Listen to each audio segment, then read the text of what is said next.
ફિલ્મમાં એક સીન છે જ્યાં વંદનાબેનના કેરેક્ટરને સવાલ પૂછવામાં આવે છે કે તમારે કોઈ એવી ઈચ્છા, તમારી કોઈ વિશ છે ને એ કહેવાની છે જે તમે અત્યાર સુધી કોઈને કીધી ના હોય. હવે એ જવાબમાં વંદનાબેનના પાત્ર તરફથી જે મળે છે ને જે ઉત્તર, એ ઉત્તર હું કદાચ મારા મમ્મીને કે પછી હું જે માહોલમાં રહું છું, હું જે વાતાવરણમાં રહું છું, મારી આસપાસ જે લોકો છે, એ મારા મિત્રો હોય, મારા સગા સંબંધી હોય, કોઈ પણ હોય, એ બધાની મમ્મીઓને જો આ સવાલ હું પૂછું ને તો ત્યાંથી એ જ જવાબ આવે જે આ પાત્રએ આ ફિલ્મમાં જવાબ આપ્યો છે. મારું કહેવાનું તાત્પર્ય એ છે કે ફિલ્મના જે 7 પાત્રો મુખ્ય છે, જે 7 લેડીઝ છે, એ પાત્રોને રિલેટ કરશે આ ફિલ્મ. જે આપણે ગુજરાતી દર્શકો છે અને સ્પેશિયલી જે લેડીઝ છે ને, એ બધાને ક્યાંક ને ક્યાંક રિલેટ કરશે જ આ ફિલ્મ. આવું મને આખી ફિલ્મ જોઈને લાગ્યું છે. 7 પાત્રો છે, 7 લેડીઝ છે, અલગ અલગ ઉંમરની, અલગ અલગ બેકગ્રાઉન્ડમાંથી, અલગ અલગ જગ્યાએ રહેતી, અલગ અલગ ફેમિલીમાંથી આવતી એવી 7 લેડીઝ છે જે લંડનના પ્રવાસે જાય છે. હવે લંડનના પ્રવાસે જાય છે તો એની પાછળના કારણો શું છે, ત્યાં જઈ અને એના પાત્રમાં શું ફેરફાર થાય છે, એની પરિસ્થિતિમાં શું ફેરફાર થાય છે, અત્યારના જીવનમાં અને પછી ભવિષ્યમાં શું ફેરફાર થશે, એ બધું આ ફિલ્મ આપણને બતાવે છે. કે લેડીઝ જે છે એ ઘરમાંથી જ્યારે બહાર નીકળે અને સ્વતંત્રતા અને પોતાની ઈચ્છા પ્રમાણે જ્યારે જીવન જીવવાની ટ્રાય કરે અને જીવે, ત્યારે એનામાં શું ફેરફાર આવે છે અને તે પોતાની જાતને ઓળખે છે, પોતાની જાતને મળે છે. તો આવું જ કંઈક આ ફિલ્મ છે ઉંબરો, એ આપણને બતાવશે. ઓફિશિયલ રીમેક છે આ મરાઠી ફિલ્મની. હવે મરાઠી ફિલ્મ ઓરિજિનલ તો આપણે જોઈ નથી, એટલે એ ફિલ્મમાંથી આમાં શું માઇનસ થયું છે અને શું આ ફિલ્મમાં નવું પ્લસ થયું છે એ વિશે કંઈ વાત નથી કરવાની. ફક્ત ને ફક્ત ઉંબરો કેવી છે એના ઉપર આપણે ચર્ચા કરવાની છે. હવે ફિલ્મની એક બીજી સારી વાત તમને કહું. ફિલ્મનું મેં ટ્રેલર જોયું એટલે મને એવું લાગ્યું હતું કે આ લોકો લંડન તો જાય જ છે, સાથે 7 જે સ્ત્રીઓ છે, પણ મને ટ્રેલર જોતા એવું લાગ્યું હતું કે ઇન્ટરવલ સુધી આ ફિલ્મ કેમ ચાલશે ખબર? કે 7 સ્ત્રીઓ છે, બધા પોતપોતાની ઘરે પરમિશન માંગશે તો કોઈકને તો પરમિશન મળી જશે, કોઈકને પરમિશન નહીં મળે તો પરમિશન નહીં મળે, અને આવા બધા સીન થાય એટલે 7 પાત્રોને પોતાની ફેમિલીમાં અલગ અલગ અલગ જગ્યાએ બતાવવાના. તો મને એમ થયું કે ઇન્ટરવલ આવી જશે અને ફિલ્મ ઓરિજિનલ ઇન્ટરવલ પછી શરૂ થશે. પણ સારી વાત એ છે કે એવું નથી થયું. 20 જ મિનિટમાં આખા બિસ્તરા પોટલા તૈયાર કરીને આ બાઈઓને લંડન ભેગી કરતી હતી અને ફિલ્મ પોતાના ટ્રેક પર ચડાવી દીધી. આ વાત મને આ ફિલ્મની ખૂબ સરસ લાગી. અને હવે અહીંયા હું 4 થી 5 પાત્રો એવા છે જેના હું વખાણ કરવા માંગુ છું.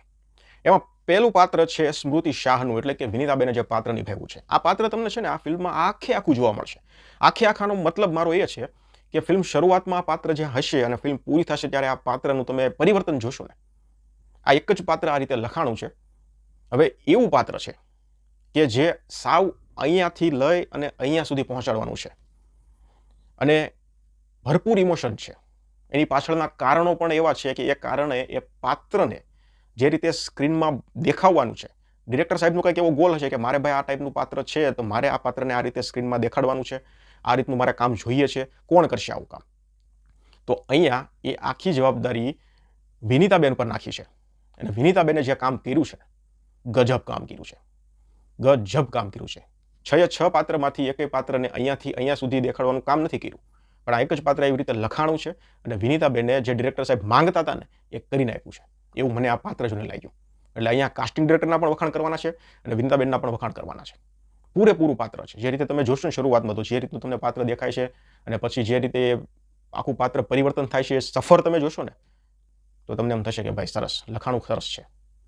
હવે બીજું એક પાત્ર છે વંદનાબેનનું. મેં તમને આગળ જે રીતે કીધું એમ, તો અહીંયા વંદનાબેનનું પાત્ર છે ને, જો એને ઘરે કંઈ મગજમારી, કંઈ મુશ્કેલી, કંઈ ટેન્શન એવું કંઈ જ નથી, પણ જ્યારે એને અચાનક પૂછવામાં આવે કે તમારી વિશ શું છે, તો ત્યારે પછી જે ગૂંચવણ, જે મૂંઝવણ ઊભી થાય છે, અને સાથે સાથે એમને કોમેડી પણ કરવાની હતી. કોમેડીનો તડકો પણ વંદનાબેનના ખભા પર હતો. તો આ રીતનું પાત્ર કોણ કરશે? તો ત્યારે વંદનાબેનની અહીંયા નિમણૂક થઈ અને એમણે પણ જે રીતે પાત્ર નિભાવ્યું છે, જબરજસ્ત, બહુ સુંદર રીતે, જે રીતે ડાયલોગ ડિલિવરી એમણે કરી છે, જે રીતે આખા પાત્રને એને તમે એમ જોવો ને તો ભૂરિયાઓ સાથેની કોઈ ગમત કહો, કે અમુક ઇમોશન સીન હોય તો ત્યાં રીતે કોઈને સાંત્વના આપવાની હોય તો એ રીતનું તમે એનો સીન કહો, કે ખુદ પોતે જ્યારે કોઈ એનો ઇમોશન સીન હોય ત્યારે તમે એ પાત્ર જુઓ તો તમને એમ થાય કે ભાઈ આના સિવાય લગભગ બીજું કોઈ તો શક્ય બને જ નહીં આ પાત્રમાં. એટલે વંદનાબેને પણ જબરજસ્ત કામ કર્યું છે. ત્રીજું એક પાત્ર છે સરિતાબાનું, એટલે કે તેજલબેનનું. તેજલબેન એક એવો પાત્રની જરૂર હતી કે જ્યાં દર્શકોને હસાવવાના પણ છે અને દર્શકોને ઇમોશન પણ કરવાના છે, અને બે બેલેન્સ રાખવાનું છે.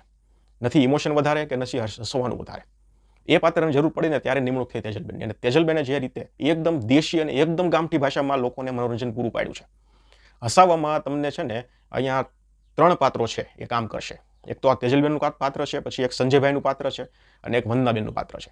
જ્યારે સ્ક્રીન પર આવશે ને, એમાં સ્પેશિયલી જ્યારે સંજયભાઈ આવશે ને સ્ક્રીન પર, ત્યારે તમારે ફક્ત એક જ કામ કરવાનું છે, હસવાનું છે, અથવા તો તમારા મોઢા પર સ્માઇલ આવશે. હલકી ફુલકી કોમેડી અને જબરજસ્ત એની જે ડાયલોગ ડિલિવરી છે, એની પાસે જે પંચ આવ્યા છે, જે પરફેક્ટ રીતે એને લેન્ડ કરાવ્યા છે, એ બધું જ સંજયભાઈના હાથમાં છે. એટલે અહીંયા આપણે તેજલબેનની વાત કરતા તો એકદમ દેશી, એકદમ ગામઠી ભાષામાં, એટલે એ રીતનું પાત્ર છે તેજલબેનનું. હા, એની પાસે જે ઇમોશન વાળો ડિપાર્ટમેન્ટ છે ને, એ મને થોડો પેલો લાગ્યો. જે કારણ એની પાસે લંડન આવવાનું હતું ને, એની કરતાં કંઈક બીજું કારણ જો આપ્યું હોત અને થોડું વધારે ઇમોશન વાળું એ કારણ હોત ને, તો થોડું વધારે મજા આવી જાત. પણ હવે છે વાંધો નથી. પણ હા, એની એક્ટિંગ જબરજસ્ત છે. જે રીતે દેશી ભાષાને એણે એમ ઘા કરી છે ને, જબરજસ્ત છે. કોઈ ન પહોંચે એ પાત્રમાં. તો તેજલબેન, આ 3 પાત્રો થયા અને એક સંજયભાઈ. સંજયભાઈનું કામ પણ જબરજસ્ત છે. આરજવભાઈ કરતાં પણ સંજયભાઈ લાઇમલાઇટ વધારે લઈ જાય છે. એટલે આ 4 પાત્રો છે. હા, પછી સુચિતાબેનનું એક પાત્ર છે, એ પણ સારું છે. એણે એક્ટિંગ ખૂબ સરસ કરી છે. સુચિતા ત્રિવેદી અને આરજવ ત્રિવેદીનો એક સીન છે, જે નદી કાંઠે બેઠા હોય છે, ત્યારે એક સીન ચાલે છે. એ બંને વચ્ચે એક વાત ચાલે છે. મને એવું હતું કે આ સીન થોડો વધારે લાંબો ચાલે ને તો સારું, ઇમ્પેક્ટ થોડી વધારે પડત ફિલ્મ પર. કારણ કે પાત્ર જે રીતે, એ સીન જે રીતે લખાણો છે, અને આ બંને પાસે જે ડાયલોગ આવ્યા છે, એ પણ જબરજસ્ત છે. અને આ બંને પાછી ડાયલોગની ડિલિવરી જે કરી છે, એ પણ જબરજસ્ત છે. એટલે મને એમ થયું કે આ સીન હજુ 1-1.5 મિનિટ વધારે ચાલ્યો હોત ને, તો ખૂબ મજા આવત. પણ એ સીન પૂરો થઈ ગયો. એટલે સુચિતાબેનની એક્ટિંગ પણ જબરજસ્ત છે.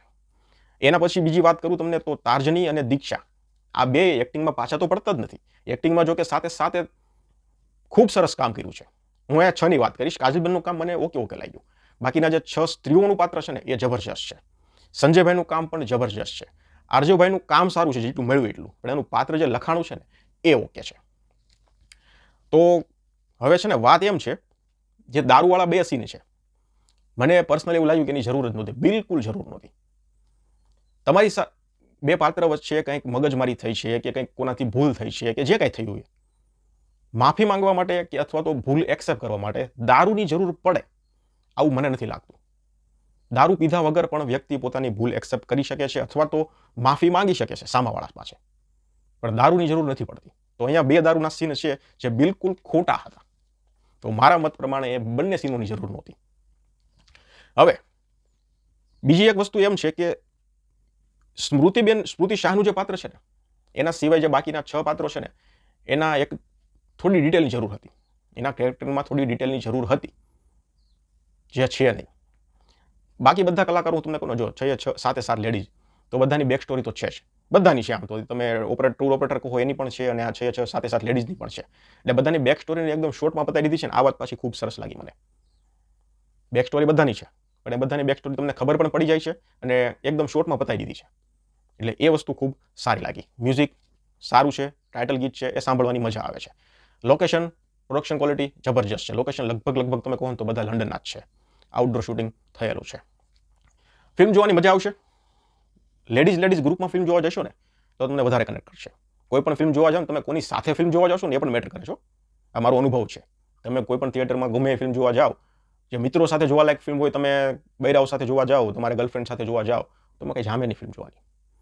આ મોમ તમને નહીં સમજાય ફિલ્મ હતી, એ ફેમિલી સાથે ફિલ્મ જોવા એવી હતી. હવે એમાં તમે તમારા આખું દોસ્તાર, તમારું ગ્રુપ આખું ફિલ્મ જોવા જાઓ, પછી એમ કે કાંઈ ન મજા આવી, એવું ન હોય.